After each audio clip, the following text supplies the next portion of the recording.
Hey, welcome to the Pregame Show Network. I'm Neely. You know me. Glad to be here today with you guys because we got a very special guest who is no stranger to the pregame show, our game time events from Coach Prime or the network itself. You know, we cannot have Christmas and not discuss faith in football and that correlation, particularly as it relates to Deion Sanders, Coach Prime, who is always vocal about his beliefs and how that carries him through life. So we have no other than his pastor and personal friend, Pastor Dewey Smith. Welcome to the pregame show. What's up, Neely? How are you, man? Doing good, brother. Merry Christmas to you. Merry Christmas to you. Have you done all your shopping? You know, man, my kids have gotten so older now that the shopping is with a push of a button on the phone.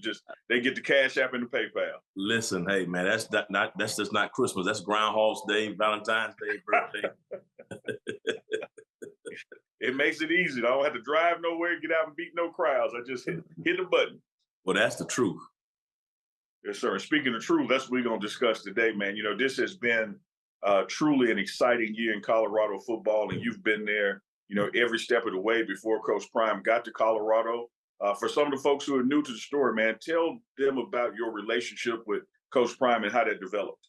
Well, you know, like so many sports fans, I played sports, so I grew up you know, who didn't love Deion Sanders as an athlete?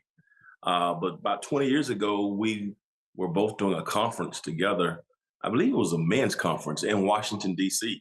He still was in the NFL at the time, and we spoke on the same program. We exchanged pleasantries and just kind of kicked it off, just a lot of banter, but it was just a good exchange. And we just kind of, it was a good connection. When he was in Atlanta, I didn't meet him, but this was in Washington, D.C., maybe 2002, 2003. And so we just would periodically see each other. But then in 2013, we were together at a conference that I had to speak at in Dallas, Texas. And from there, you know, the relationship just built over time when he was with Truth Academy and went to Trinity Christian. And then and Bishop Omar, his former pastor, was a good friend of mine as well. And so when he made his transition and passed away, you know, our relationship really just went to another level. But when he was helping kids, I would send kids who were having difficulty here in Atlanta to be a part of his program. And several of those kids, he got on the straight and narrow, got them into college. One in particular went to the University of Georgia. So we just had a relationship, a connection, trying to help improve young men who were just struggling, who need another chance. And so it really started, I see it as a ministry opportunity. Of course, it's athletics, but I see ministry and development, mentorship all intertwined.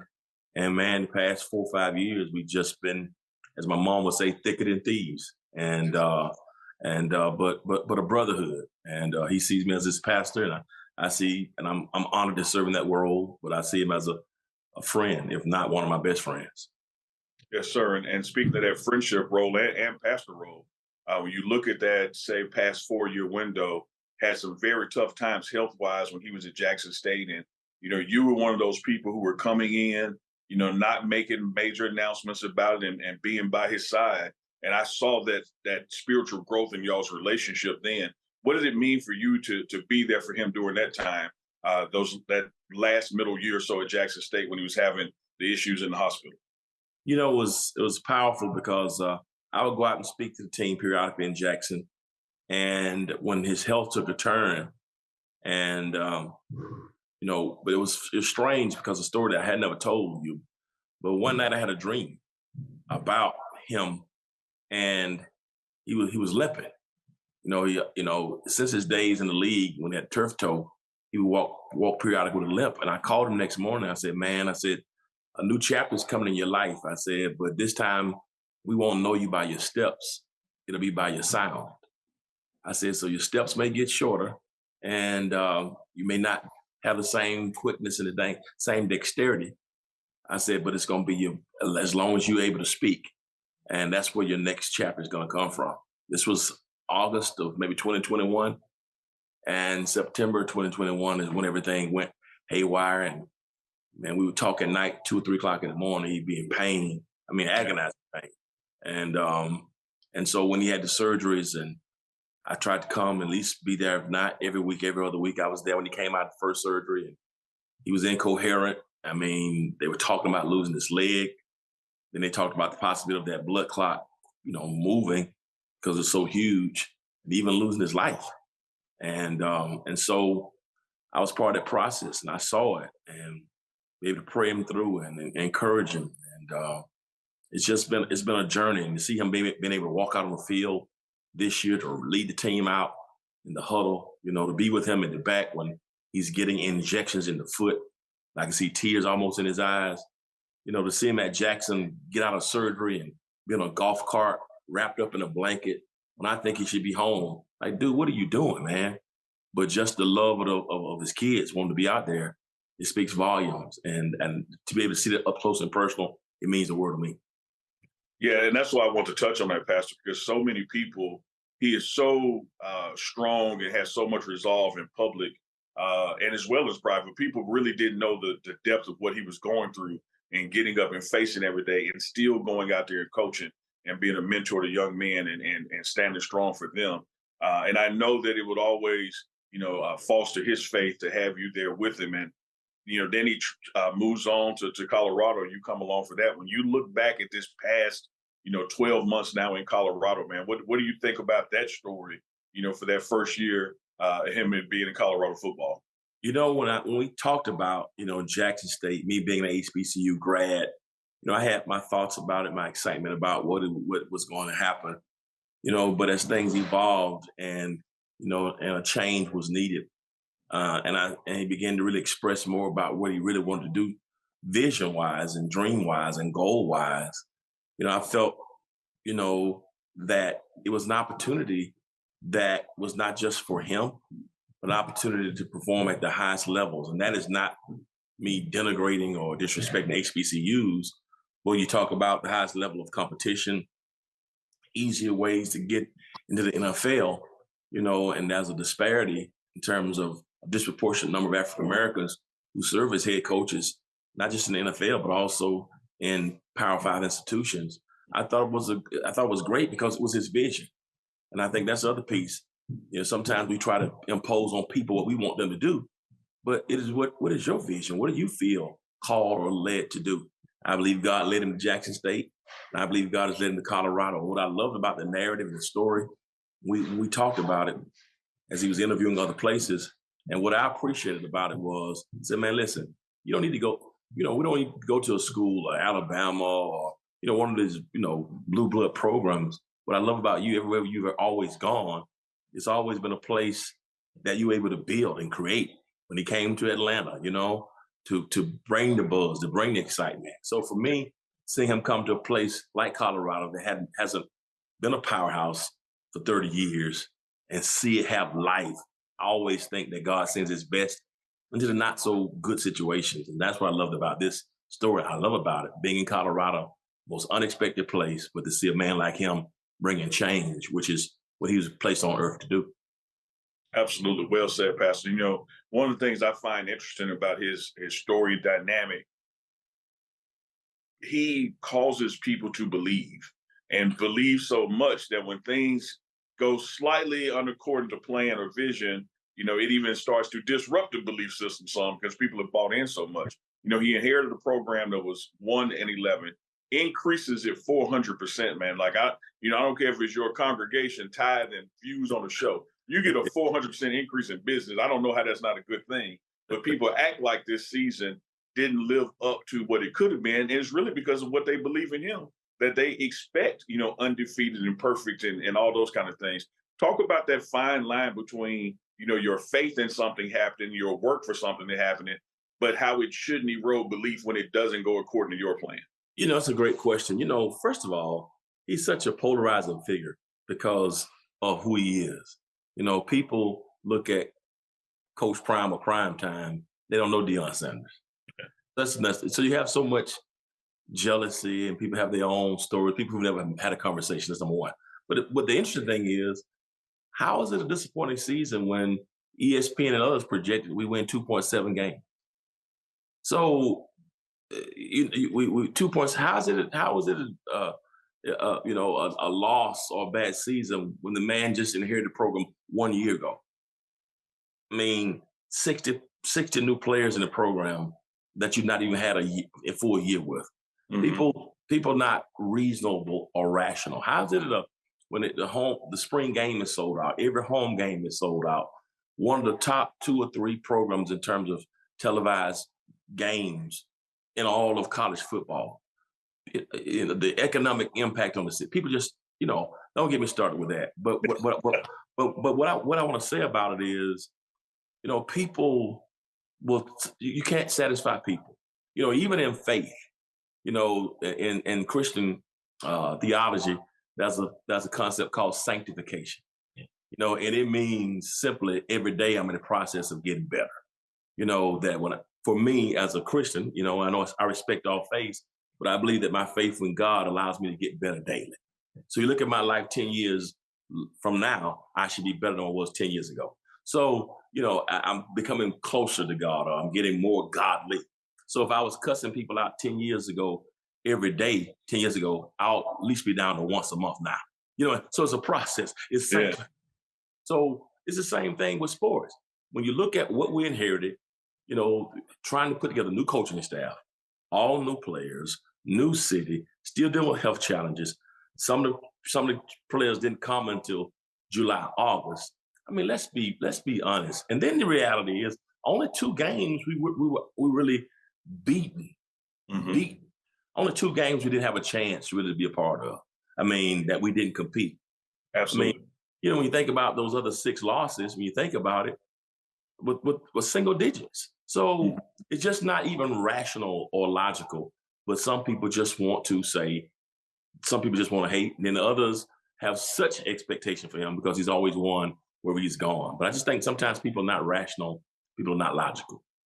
Yeah, and you have to have you touch on economics with a business mindset about it. I love looking at that year-over-year production. So season-wise, 1-11, and now the 4 wins. But one thing about those losses, when you compare apples to apples, you were losing this year by 1-score games, or you were leading at one point in the 3rd and 4th quarter. A year ago this time, you were losing those same opponents 30-0 in the first half. And so even though a loss may have been a loss, when you look at the competitive makeup of this team and that they were actually in games under his leadership, it's phenomenal turnaround for a program in a year. No doubt about it. Then when you think about the lack of depth, but then most importantly, I think that is an underrated variable in this whole conversation.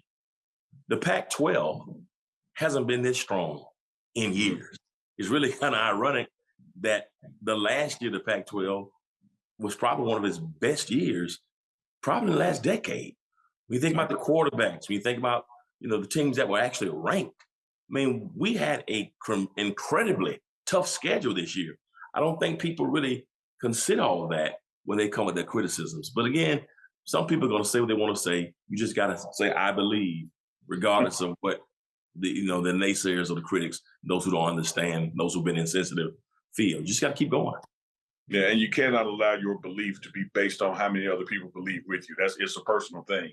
And I think that some of the quote unquote haters out there really think they can throw enough rocks to make our faith waver in this process, but that's just not going to happen. I keep telling them, I told Coach this morning, I said, listen, man, don't ever forget, dogs don't chase parked cars. So if you don't want the dogs barking, be idle, be stagnant, don't do anything. But as long as you're moving, you can expect to have some dogs that's going to be barking. So thank God for barking, because the barking is validation that we're in progress. I love that one, Pastor. I love that one. So now we are revamping. Signing day is there. We getting the players in, changing that depth of offensive line. Talk about, because you're not just a pastor now, football. You've been to games in the locker rooms, speaking to the team and whatnot. What are you looking forward to in the future with this program now that he's had a full year of being there, a true offseason and a true recruitment season, and literally has replaced what all our deficiencies were? Well, it's real. Football is real simple if you think about it. A lot of different coverages and disguises and schemes. But at the end of the day, you got to stop people from hitting your quarterback. You got to put pressure to hit that quarterback. You got to put the ball in the end zone. If you can do those 3 things, we were the most sacked team. And I'm not, and maybe perhaps it was scheme. Sometimes it's scheme and personnel. You know, I would be sometimes on the sideline watching and having to preach on Sundays to catch a flight back to Atlanta. And man, I've never smoked cigarettes, but I need a Black and Miles or a Cool or a Marlboro or something even stronger. And I don't even smoke. I don't know. I mean, somebody, you know, cannabis is legal in Colorado. Somebody bring me something. I mean, I'd literally be struggling big time. I see you sometimes. I just have to walk away, man, because I'm about to lose all of the religion I have. But sometimes it's scheme. Sometimes it's trying to make certain personnel fit a certain scheme. But I'm looking at like, you know, just frustrating. The most sacked quarterback. I grown too, Shador. Man, listen, to endure what he endured last year, the poise, I never seen him one time come off that field. Out of every game I went to, I never saw him come off the field and say anything untoward or critical of his lineman. I mean, I don't know how he did it. I mean, now other people saw, and again, I don't know if it was a scheme, sometimes play calling, sometimes you got to have a certain personnel to fit certain schemes. But the poise and the grace, I mean, this guy did what he did playing with a broken back and only threw 3 interceptions for the whole season. So imagine now addressing that deficiency, which was a glaring deficiency, and having a year to work with the scheme, with the players, to get a scheme that works. You know, so to get a scheme, to get personnel to fit the scheme. But then the other thing is, we had a hard time putting pressure on that quarterback, whether it was schematic.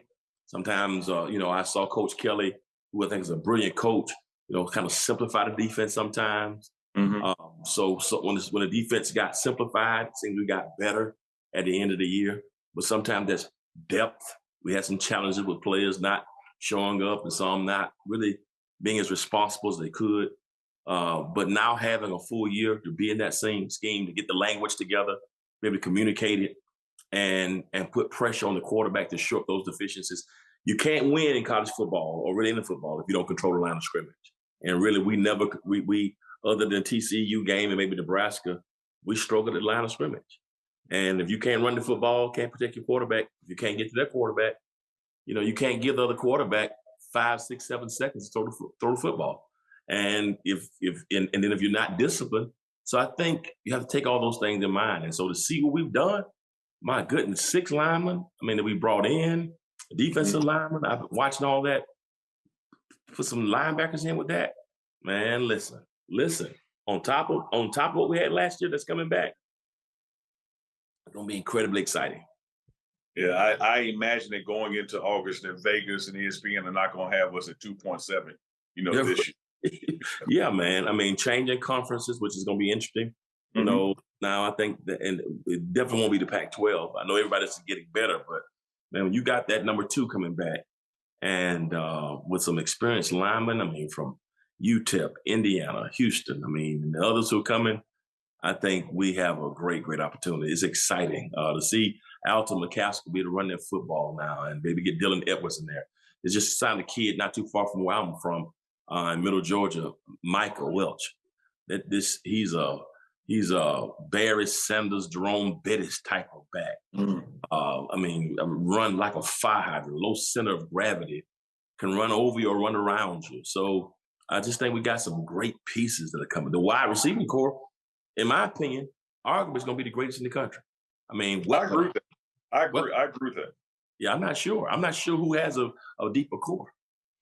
You know, we're losing, say, Weaver going to the NFL and Antonio as well. But I think, man, that it has been an uptick in numbers when you look at the guys who are coming in and their production and their yardage, because that's one of the stark differences past I see from last year this time. You know, we were kind of plugging and playing last year, taking what we could get to try to upgrade. So you were getting guys who were 2nd and 3rd on the depth chart. They may have been at Florida State, but they were 3rd and 2 at Florida State. Well, now you're getting ones from IU, ones from Alabama and LSU. You know, you're getting ones out of high school. So the upgrade is going to be tremendous and immediate, I think. And one thing, you know, echo what you said about Grown, about Deion Sanders. Man, if you're throwing at 77%, 30 touchdowns, leading the most yards in the season in Colorado history, and Colorado's had some phenomenal quarterbacks, all while getting sacked 52 times. What's going to happen if you only get sacked 25 times?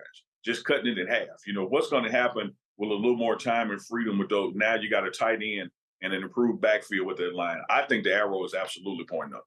I mean, if you think about Jimmy and Xavier, two incredible weapons for us, they weren't even Power 5 players last year. I mean, they were USF, not even a Power 5 school, if you think about it, right? Yeah. And so you replaced them with Will from Vanderbilt, other kid from NC State, this Draylon Miller from Texas. I mean, my goodness. So, when Travis went down, and then think about Mikey Harrison, a converted wide receiver that really came big for us in that Colorado State game. But the truth is, he's a wide receiver that we try to make play tight end. I'm glad to see him move on so he can get back to his natural position. But even so, in terms of even running the football, as much as he helped us is great, and I think as he contributed, so I'm happy to see him get another chance. But if you think about it, we didn't have a really legitimate tight end that could help chip when it came to the defensive ends or blitzes from the outside.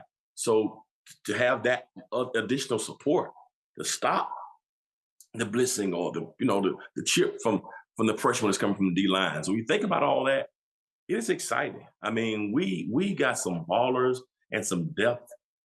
Beat the offensive lineman that didn't play last year. Yeah, Brown, who was ineligible. David Connor from the University of Florida.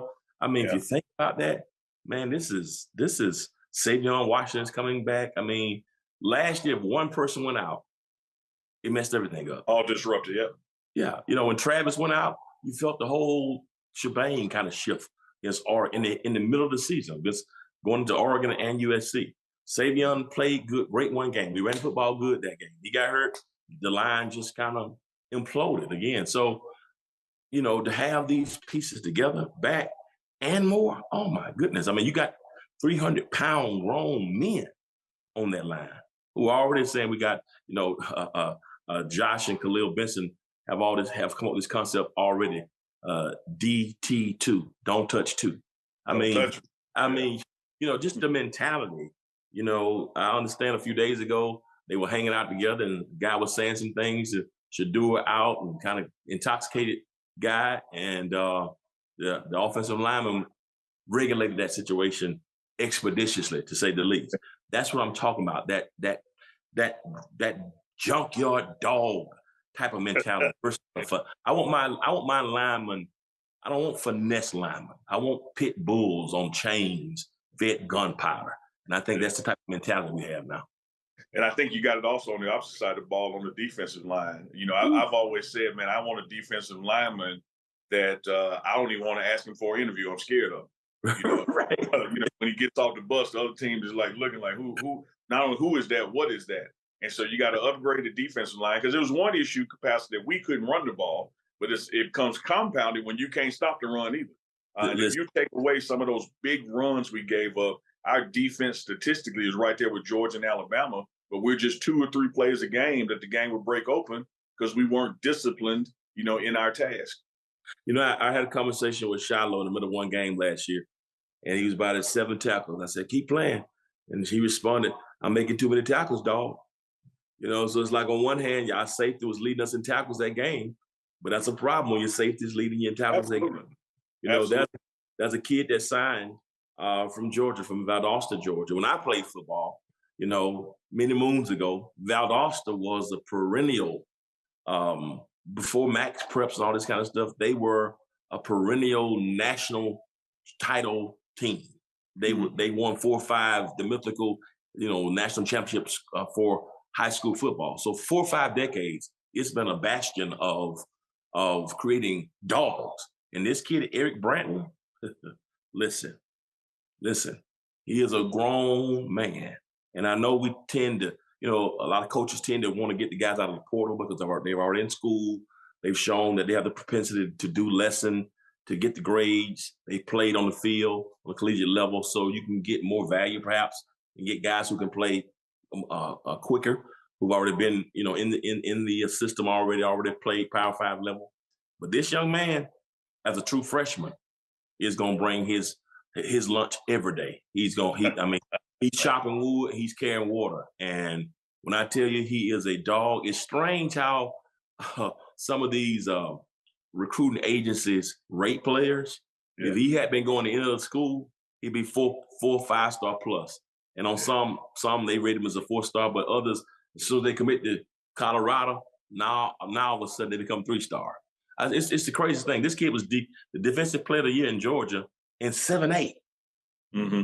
So this Georgia, if you want to win some football, you better get some Georgia balls on your team. And this kid is a grown man who next year he's gonna be quiet. But even some of these guys who come in, don't think because he's a true freshman that he's taking the back seat. He is a real dog and is going to wreak havoc on the line of scrimmage. A kid from Pittsburgh. Oh, my goodness. He is. So when you see that type of viciousness, oh, my goodness, I can't wait. I'm excited. I am looking forward to it, Pastor. Let me tell you something else I always look forward to, and that is your message to the team at the team dinner prior to the game. That evening when we're at the hotel and Coach Prime calls on you to talk to the team. Talk to us about the inspiration behind that message, how you come up with what you're about to say and relate faith to football for those young men. If I can be honest with you, my friend and my brother sometimes does not do the best job in forewarning me of his expectations. So I'm there to support him, and then in the middle of the team meeting, he'll call me to bring a word. So a lot of times I'm not even prepared. What I try to do, the few times I knew we were speaking, I would try to go in there with something. I would try to take an analogy or something.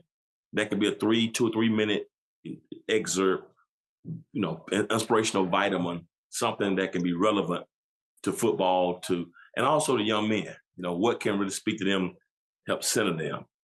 The other times when it was more extemporaneous, I try to take the message that all the coaches have been bringing and try to tie it all together, bring it all together from a faith or biblical perspective. So, but Coach Prime, sometimes, he's already told me, this season we're going to do more. Every week he wants me to be able to come in and say a word, whether it be when I'm at the games in person or we do it through virtual means. He wants me to bring a word every week. So I'm already thinking about the different football analogies and examples and Vince Lombardi and Tom Landry stories that I could pull up to just kind of inspire them to keep focused and a really life lesson. It's about football, but it's really how you can apply it to life as well. Well, I love it, man, because that's a great segue and tease it up, because Coach Prime is also a good friend of mine, and he's a role model for me and inspiration. So I'm going to borrow a page from his book, and I'm going to put you on the spot like he does and have you take us out on this episode, because it is Christmas time. We're talking faith in football. Pastor Dewey Smith, you got the last word, man. Give us something to the people out there. Well, when you think about this is football, and since it's Christmas and faith, when I think about it, I think about how so often from a football perspective, it takes a team concept, and there's so many things. There's a goal in mind. I thought about relative to Christmas, even when Jesus was born, there was a story of a king, Herod the king, who tried to kill him to assassinate the whole meaning of Christmas. When you think about that in this day and time, I think that spirit is still alive.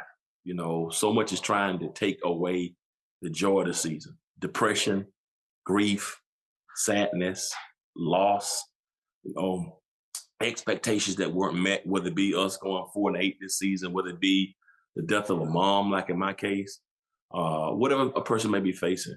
But I think you got to look beyond whatever adversity you faced on the football field or in life, and look to a deeper reality that this season is all about hope. It's about joy. It's about faith. It's about family.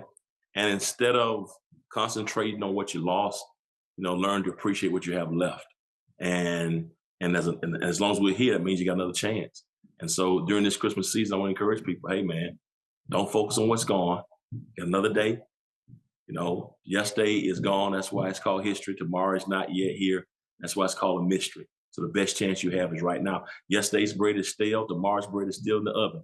So the best chance you have is right now. So embrace now, enjoy now, and appreciate the blessings of now. I love it, Pastor. We're going to celebrate the now, man. Appreciate your time. I'm looking forward to the future with you on those sidelines and those team meetings all of next season. Appreciate you, brother, man. Merry Christmas to you. You know I got lots of love for you. Like I tell you all the time, you're my favorite Q. Well, hey man, I see you little pat on the wall back there. That's nice with peppermint. But I appreciate you, man. And I'm already making plans to make sure I'm not doing anything on the weekends in the fall, so I can be right there with you on the sidelines. You're doing a great job, man. And what you have done, what you're doing for Colorado football and Coach Prime is legendary, and it's changed the game in athletics. So keep doing what you're doing. I appreciate it, brother. Okay. Pastor Dewey Smith in the pregame show. We appreciate y'all. Merry Christmas, everybody. Y'all have a safe and prosperous New Year as well. Colorado, go Colorado Buffs. Let's go. We coming. Go Buffs.